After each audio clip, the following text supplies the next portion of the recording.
Bien, continuando con nuestro curso El carácter del creyente, vamos a ir ahora al libro de Colosenses, en el capítulo 3.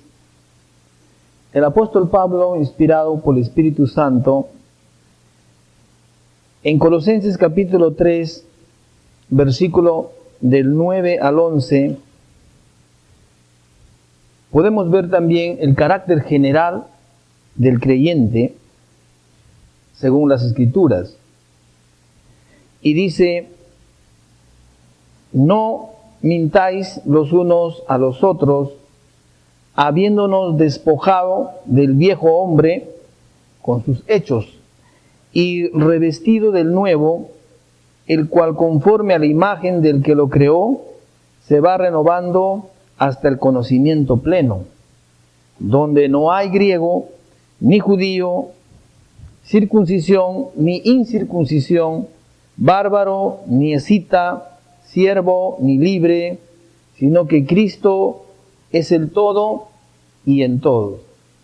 Y esto también nos relaciona con el libro de Efesios, en el capítulo 4, versículo 22 y 25, ¿no?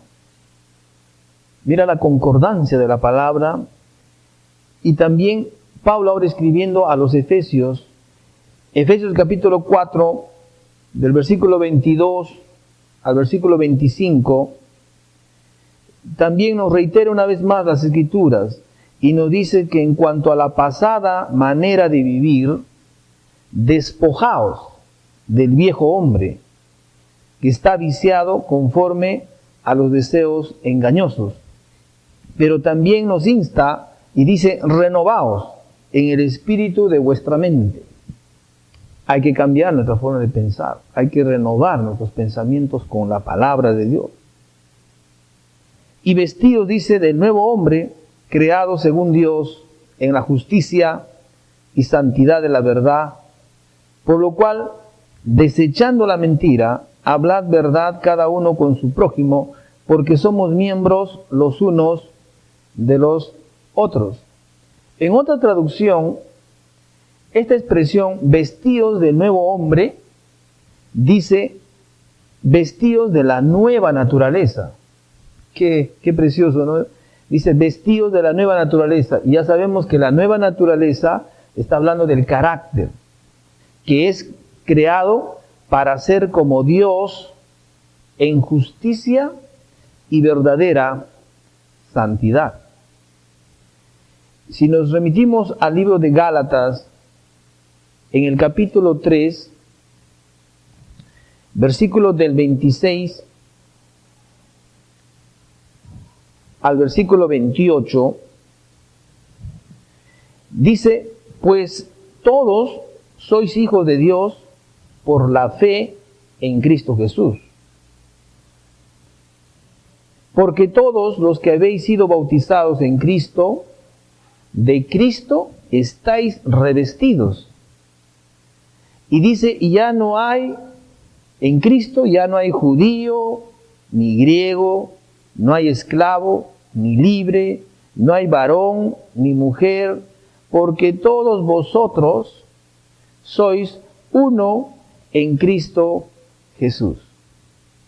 La traducción de Gill nos dice de esta manera estas escrituras: no hay negro, moreno, amarillo o blanco, norteamericano, sudamericano, europeo, de Medio Oriente, asiático, rico ni pobre, bautista, metodista, presbiteriano, católico, pentecostal, carismático, varón ni mujer, porque todos somos uno en Cristo Jesús. Y en Gálatas mismo, en el capítulo 6, versículo 15, porque en Cristo Jesús, dice, ni la incircuncisión vale nada, ni la incircuncisión, sino una nueva creación. Cuando habla de la nueva creación, ya nos remite al nuevo nacimiento, y en el nuevo nacimiento que tenemos en Cristo, habla de nuestra nueva naturaleza. Entonces, hemos mencionado aquello de lo que debemos despojarnos, aquello que debemos abandonar. Ahora vamos a ver con lo que debemos reemplazarlo conforme a nuestra nueva naturaleza, en cumplimiento lo que dice las Escrituras en 2 de Corintios, que de modo que si alguno está en Cristo, nueva criatura es, las cosas viejas pasaron, y aquí todas son hechas nuevas. Otra traducción dice que somos una nueva especie de ser, porque tenemos ahora una nueva naturaleza. Tenemos la vida, la naturaleza divina, tenemos la vida Zoe, la vida de Dios. Y para eso podemos ir al libro de Colosenses, y Pablo, inspirado por el Espíritu Santo, escribe en Colosenses capítulo 3, versículo del 12 al 13, dice de la siguiente manera: vestíos, pues, como escogidos de Dios, santos y amados, de entrañable misericordia, de benignidad, de humildad, de mansedumbre, de paciencia, soportándonos unos a otros y perdonándonos unos a otros si alguno tuviere queja contra otro. De la manera que Cristo os perdonó, así también hacedlo vosotros. Entonces, según Colosenses, dice, usted se viste. Nosotros tenemos que vestirnos de acuerdo a esa nueva naturaleza. Y como estábamos leyendo ahí, dice, en entrañable misericordia, esa palabra que hemos leído en el versículo 12, donde dice, vestíos pues como escogidos de Dios, santos y amados, de entrañable misericordia.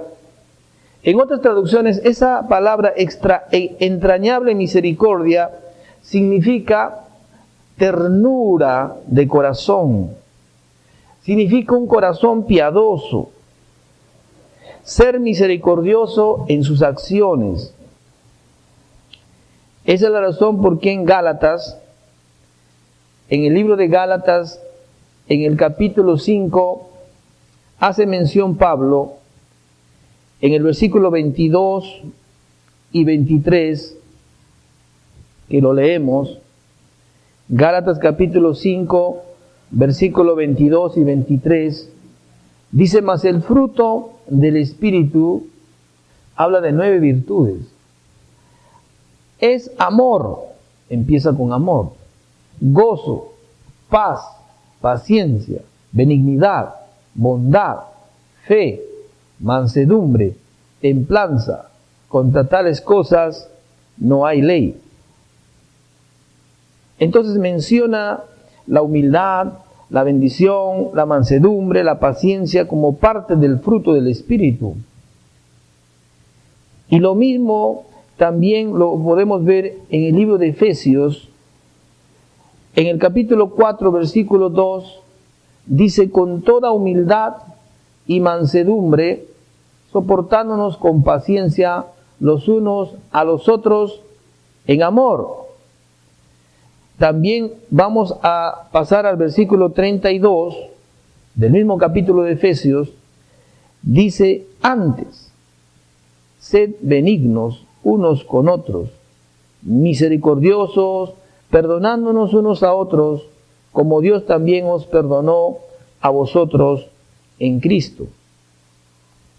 Y hay otra escritura que también nos va a afirmar más en Filipenses capítulo 2, en el versículo 3, dice, nada hagáis por contienda o por vanagloria, antes bien con humildad, estimando cada uno a los demás como superiores a él mismo. En otra traducción dice, deje de actuar, esta misma escritura de Filipenses 2:3 dice, deje de actuar por contienda, egoísmo o mezquina ambición. Ahora, ¿qué significa la palabra contienda? Contienda tiene significado de obstinación. Busca ganar seguidores. Y por eso que otra vez nos corrobora la palabra de Dios. Qué bueno la palabra de Dios, que si Dios lo reitera y lo enfatiza en diferentes partes de las epístolas, es porque es importante entenderlo nosotros como hijos de Dios. En 1 de Pedro, ahora desde el punto de vista de Pedro, inspirado por el Espíritu Santo, en 1 de Pedro capítulo 5, versículo 5, el consejo de la palabra dice: igualmente jóvenes, estad sujetos a los ancianos, y todos sumisos unos a otros, revestidos de humildad, porque Dios resiste a los soberbios y da gracia a los humildes.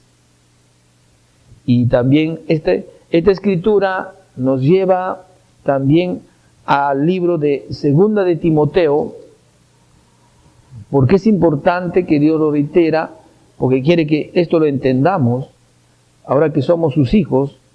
Y en Segunda de Timoteo, capítulo 2, versículos 24 y 25, mire el consejo de la palabra: porque el siervo del Señor no debe ser contencioso, sino amable para con todos, apto para enseñar, sufrido, que con mansedumbre corrija a los que se oponen, por si quizás Dios les conceda que se arrepientan para conocer la verdad. Esta palabra interesante, cuando dice que el siervo del Señor no debe ser contencioso, sino amable para con todos, dice apto para enseñar. Algunas veces pensamos, apto para enseñar, bueno, que debe haber estudiado en un instituto bíblico, en una academia bíblica, en una universidad teológica, está apto para enseñar. En realidad lo que estaba hablando aquí de ser apto para enseñar es que uno lo haya vivido esa palabra, haya sido hacedor de la palabra, ¿no? Entonces, una persona que solamente vive la palabra puede estar apto para enseñar. Imagínate pararse en un púlpito a enseñar a alguien que dice, no deben mentir, y él en su vida es una persona mentirosa. Y dice, no se debe hacer esto y aquello, y esa persona no vive eso, no está apto para enseñar. No debes calumniar, pero él tal vez es calumniador. No debes esto y aquello, y no debes ser orgulloso, pero él ostenta el orgullo en su vida, ¿no? Tiene falta de humildad. Entonces no está apto para enseñar. Una persona apta para enseñar que vive es hacedor de la palabra, que esa palabra ya ha sido renovada en su vida y lo está expresando sencillamente lo que está diciendo ahí la palabra del Señor. En Colosenses capítulo 3, en el versículo 14, habla algo importante y dice, y sobre todas estas cosas, vestíos de amor, que es el vínculo perfecto. La pregunta es, usted, hermano, hermana, pastor, siervo, ¿usted se viste de amor? Pues Gálatas, en las Escrituras, en Gálatas capítulo 5, versículo del 13 al 15, dice, porque vosotros, hermanos, a libertad fuisteis llamados, solamente que no uséis la libertad como ocasión para la carne, sino servíos por amor los unos a los otros. Porque toda la ley en esta sola palabra se cumple. Toda la ley, dice, está resumida en esta palabra: amarás a tu prójimo como a ti mismo. Pero si os mordéis y os coméis unos a otros, mirad que también no os consumáis unos a otros. Y esto nos lleva al libro de Gálatas, en el capítulo 5, versículos 22 y 23, cuando dice, mas el fruto del Espíritu, ¿no? Y menciona el amor como fruto del Espíritu. Mas el fruto del Espíritu empieza diciendo, es amor. Importante, cuando el Espíritu Santo inspiraba la palabra, nuestro Dios es un Dios de orden. Todo fue puesto en el orden correcto. Y vemos que en primer lugar el fruto del Espíritu, esta virtud que debe darse en nuestra vida, primeramente empieza con amor. No fue con gozo o con bondad o con benignidad, empieza con amor, ¿no? El amor es lo que primero debemos de vestirnos. Por eso que también nos lleva a Efesios, en el capítulo 4, versículo 15, sino que siguiendo, dice, la verdad en amor. La verdad también tenemos que seguirlo en amor. Crezcamos en todo en aquel que es la cabeza, esto es Cristo. En Efesios capítulo 5, versículo 1 y 2, mira, Pablo, inspirado por el Espíritu Santo, mira, él expresaba estas palabras y decía, sed pues imitadores de Dios como hijos amados. ¿Y cómo podemos imitar a Dios? Sabemos que según las Escrituras Dios es amor. Y dice, y andad en amor, como también Cristo nos amó y se entregó a sí mismo por nosotros, ofrenda y sacrificio a Dios en olor fragante. Entonces podemos ver que esta escritura de Efesios capítulo 5, versículo 2, en la versión, no, la nueva versión internacional, dice, lleven, en la Reina Valera, que casi la mayoría de nosotros lo usamos, ¿no? Dice, andad en amor, pero en la nueva versión internacional dice, lleven una vida de amor. O sea, nuestro estilo de vida debe ser una vida ahora en Cristo, una vida de amor. En otro consejo de las Escrituras, ¿no? Encontramos en Primera de Timoteo, en el capítulo 6, versículo 11, mas tú, oh hombre de Dios, huye de estas cosas y sigue la justicia, la piedad, la fe, el amor, ahí está mencionado, la paciencia, la mansedumbre. Entonces podemos ver que está corroborando a la luz de la palabra que nosotros debemos seguir la justicia, la piedad, la fe, el amor. En 2 de Timoteo, capítulo 2, versículo 22, huye también de las pasiones juveniles, sigue la justicia. Otra vez las palabras de Dios, constando con otro testigo de las Escrituras, dice, sigue la justicia, la fe, el amor y la paz con los que de corazón limpio invocan al Señor. Entonces, tenemos suficientes escrituras que nos está fundamentando, ¿no?, de que nosotros debemos vestirnos de amor. Ya habiéndonos despojado lo que ya no es nuestra naturaleza, ahora nos vestimos del amor. En Primera de Pedro, también el apóstol Pedro, en Primera de Pedro, en el capítulo 4, el versículo 8 al 10, y ante todo, dice, tened entre vosotros ferviente amor, ¿no? Un amor que está hirviendo, eso de ferviente es un amor que está burbujeando, un amor constante, ¿no?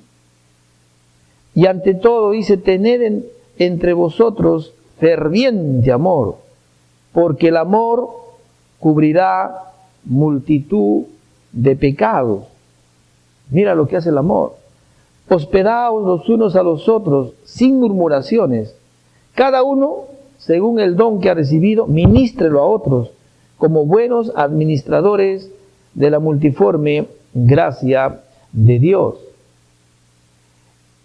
En Colosenses capítulo 3, pasando ahora a otra parte, ¿no? En Colosenses capítulo 3, en el versículo 15, mira lo que dice las Escrituras. Colosenses capítulo 3, versículo 15, y dice, y la paz de Dios gobierne en vuestros corazones, a la que asimismo fuisteis llamado en un solo cuerpo, y sed agradecidos. Habíamos visto que Dios quiere que nos vistamos de amor, pero también quiere que Dios nos vistamos de la paz de Dios. La pregunta es, ¿la paz de Dios gobierna en su vida? Porque aquí leemos, y la paz de Dios dice, gobierne en vuestros corazones, a la que asimismo fuisteis llamado en un solo cuerpo, y sed agradecidos. Esa palabra agradecidos significa agradecidos y también significa complacidos. También es mencionado la paz, reiteramos una vez más, lo hemos visto en Gálatas en el capítulo 5, cuando habla de los frutos del Espíritu. En Gálatas capítulo 5, versículos 22 y 23, menciona la paz como un fruto del Espíritu. Porque leíamos ahí, más el fruto del Espíritu es amor, es gozo, y menciona paz. Mira, como uno de los frutos del Espíritu, una de las virtudes que debe ser desarrollada en nuestras vidas para tener desarrollar y tener ese carácter del creyente, de un verdadero creyente, menciona ahí que el fruto del Espíritu es paz. En Efesios capítulo 4, versículo 3, solícitos en guardar la unidad del Espíritu en el vínculo de la paz. En Hebreos también, el autor de Hebreos, en el capítulo 12, versículo 14 y 15, mira el consejo de la palabra. Seguid la paz con todos. Así que esto de la paz no es un asunto solamente eclesial, ¿no? La paz con los hermanos en Cristo, la paz es con todos, creyentes, no creyentes. Seguid la paz, dice, con todos, y la santidad, sin la cual nadie verá al Señor.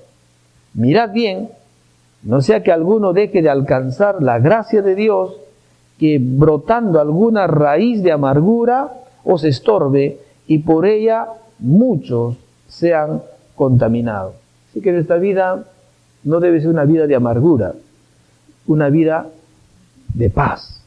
Por eso debemos seguir la paz, como nos aconseja la santa palabra del Señor. En Primera de Pedro, capítulo 3, en el versículo 11, el consejo de la palabra dice: apártese del mal y haga el bien, busque la paz y síguela. Tenemos que buscar la paz y seguirla. Si no estás buscando la paz, entonces es muy fácil ofenderse y terminar con una raíz de amargura. Así que donde vamos siempre debemos buscar la paz. Donde quiera que vayamos debemos manifestar la paz. Debemos ser hombres, ¿no?, pacíficos, ¿no?, creyentes, que vivamos esa nueva naturaleza que tenemos en Cristo. Debemos ser pacificadores. Si no buscamos la paz, va a ser muy difícil de que manifestemos ese verdadero carácter del creyente. Pero si nosotros estamos buscando la paz, ya no vamos a estar muy sensibles también a ofendernos. Y a veces si nos ofendemos, porque no buscamos la paz, siempre hay contención en nuestra vida, pues vamos a terminar ofendidos y al final vamos a terminar con una raíz de amargura. Y eso no es nada bueno para nosotros tampoco. Y en Filipenses hay un consejo también, Filipenses capítulo 2, versículo 14, Filipenses capítulo 2, versículo 14, el consejo de Dios para nuestras vidas dice: haced todo sin murmuraciones y contiendas. En Colosenses capítulo 3, vamos ahora a Colosenses capítulo 3, versículo 16, habla también de algo muy importante. Colosenses capítulo 3, versículo 16, dice que la palabra de Cristo more en abundancia en vosotros, enseñándonos y exhortándonos unos a los otros en toda sabiduría, cantando con gracia en vuestros corazones al Señor con salmos e himnos y cánticos espirituales. Entonces, la pregunta que surge aquí, mis amados hermanos, es: ¿la palabra de Cristo gobierna su vida? Porque eso es lo que nos está instando. Dice que la palabra de Cristo mora en abundancia. No debe haber escasez de la palabra de Dios en nuestra vida. Debe haber abundancia de palabra. Porque recuerden también, de la abundancia en nuestro corazón habla la boca. Por eso es que es necesario, ¿no?, tener abundantemente la palabra en nuestra vida. Y nos aconseja que debemos enseñarnos y exhortarnos los unos a los otros en sabiduría. Qué importante es entonces que la palabra de Cristo sea gobernando nuestra vida. Lo mismo se reitera en el libro de Efesios: conste toda palabra por 2 o más testigos. Y aquí está el segundo testigo que nos corrobora en Efesios capítulo 5, versículos 19 y 20, cuando dice: hablando entre vosotros con salmos, con himnos y cánticos espirituales, cantando y alabando al Señor en vuestros corazones, dando siempre gracias por todo al Dios y Padre, en el nombre de nuestro Señor Jesucristo. Entonces, importante es que siempre en nuestra vida debe estar, ¿no?, gobernando la palabra del Señor. Y volvemos otra vez a Colosenses, en el capítulo 3, versículo 17.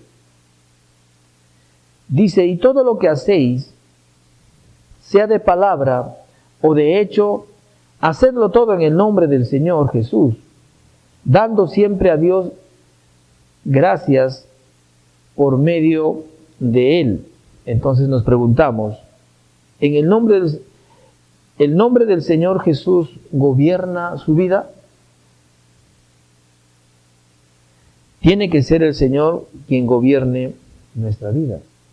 Porque cuando nosotros tomamos la decisión de entregarle nuestro corazón, nuestra vida a Él, ¿no?, nosotros dijimos: Señor, yo te recibo, Jesús, yo te recibo como el Señor. En otras palabras, nosotros estábamos admitiendo que estábamos nosotros sobre su señorío, que Él iba a señorear sobre nosotros. Y señorear significa que Él iba a gobernar sobre nosotros, ¿no? Cuando uno se entrega a Cristo, le está diciendo, en otras palabras: ya no voy a gobernarme yo mismo, ya no voy a hacer mi voluntad, me someto a tu voluntad, me someto a tu gobierno. Por lo tanto, quien debe gobernar nuestra vida es Cristo. Y haciendo un resumen, mis amados hermanos, del carácter general, que eso estamos tratando ahora, del carácter general de un creyente, nos hemos dado cuenta, por ejemplo, punto número 1, es que busca las cosas de arriba, ¿no? También hemos visto, número 2, que pone su mente en las cosas de arriba. Número 3, sigue el ejemplo de Jesús. Número 4, se viste de compasión, de bondad, de humildad, amabilidad y paciencia. Número 5, también hemos visto que el creyente, ¿no?, tiene la paz que gobierna su corazón, y también hace todo lo que hace, lo hace en el nombre de Jesús. Todo lo que hace de palabra o de hecho, lo hace en su nombre. Y en el nombre de Jesús, pues siempre hacemos lo mejor. Entonces, esta escritura que el Señor nos ha dado debe manifestarse en nuestra vida, como está aquí en Gálatas, ¿no? Es importante entender esto, porque aquí en realidad habla de estas virtudes que bendicen nuestras vidas, cuando dice, mas el fruto del Espíritu empieza con amor. Y recuerden, el amor siempre da. Dios mismo nos enseñó, de tal manera nos amó que dio a su propio Hijo. Entonces el amor consiste en dar. Pero también dice, la otra virtud que debemos desarrollar en nuestra vida es el gozo, ¿no? Porque el gozo es nuestra fortaleza. Debemos mantener gozo en nuestra vida. Por eso dice que aunque pasemos diversas pruebas, debemos mantener gozo en nuestro corazón. También menciona la paz. Debemos estar en paz con todos los hombres. Debemos estar siempre con la banderita de la paz. Por eso en Romanos dice, en cuanto dependa de ustedes, estad en paz con todos los hombres. No dice depende de Dios, ya depende de nosotros. Es decisión nuestra, ¿no?, que debemos mantener la paz con todos. También menciona la paciencia como otra virtud. La paciencia, qué importante. La paciencia en el original griego habla de dos connotaciones. La paciencia en el sentido frente a las circunstancias. ¿Sabes cómo se manifiesta paciencia? Cuando uno es perseverante, porque el sinónimo de paciencia es perseverancia. Cuando tú perseveras ante las situaciones adversas, estás siendo paciente, estás manifestando ese carácter. Y la otra connotación de la paciencia es en cuanto a las personas.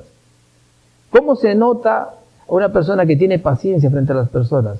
¿Cuánto te tardas en airarte? ¿Cuánto es tu reacción? Frente a una acción, ¿cuánto es tu reacción? ¿Cuánto te demoras en reaccionar?